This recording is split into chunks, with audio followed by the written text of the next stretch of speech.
Washington, United States officials have expressed concern about security at the Winter Olympics in South Korea in February, initially raising the possibility of withdrawing from the Games but later insisting that American athletes will compete.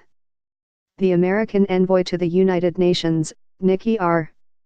Haley, said on Wednesday that it was an open question whether American athletes would be able to attend the Winter Games, given the tensions on the Korean Peninsula. Sarah Huckabee Sanders, the White House press secretary, echoed Ms. Haley's remarks during a briefing for reporters on Thursday, saying that no official decision has been made about participating in the Olympics. Asked about whether the reason is security concerns, she said, "Absolutely." But moments later, Ms. Sanders took to Twitter to clarify, saying that the U.S. looks forward to participating in the Winter Olympics in South Korea. The protection of Americans is our top priority and we are engaged with the South Koreans and other partner nations to secure the venues.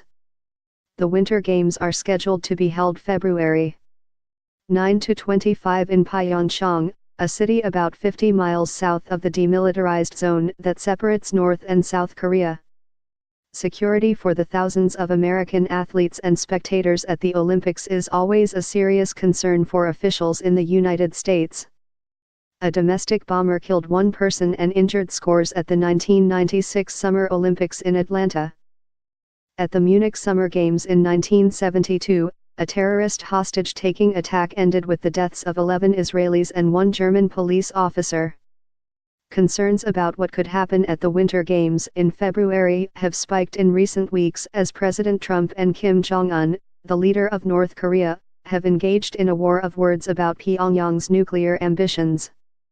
Tensions have been heating up on the Korean peninsula after a 2-month lull, with North Korea launching a missile last week that experts said showed the capability of hitting much of the continental United States. Then, on Monday, the United States began military drills with South Korea that were to include simulated strikes on the North's nuclear and missile sites, leading Pyongyang to accuse Washington of pushing the peninsula to the brink of nuclear war. In September, Mr. Kim accused Mr. Trump of exhibiting mentally deranged behavior. His comments triggered a quick response from the American president, who said that Mr. Kim is obviously a madman who doesn't mind starving or killing his people. 2 months later, the two traded insults again, with Mr. Trump tweeting, "Why would Kim Jong-un insult me by calling me old, when I would never call him short and fat? Oh well, I try so hard to be his friend and maybe someday that will happen."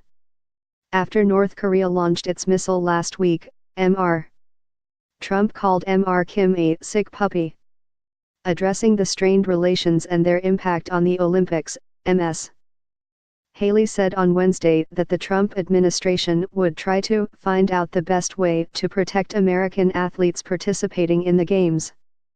"I think those are conversations that we are going to have, but what have we always said? We don't ever fear anything, we live our lives," Ms.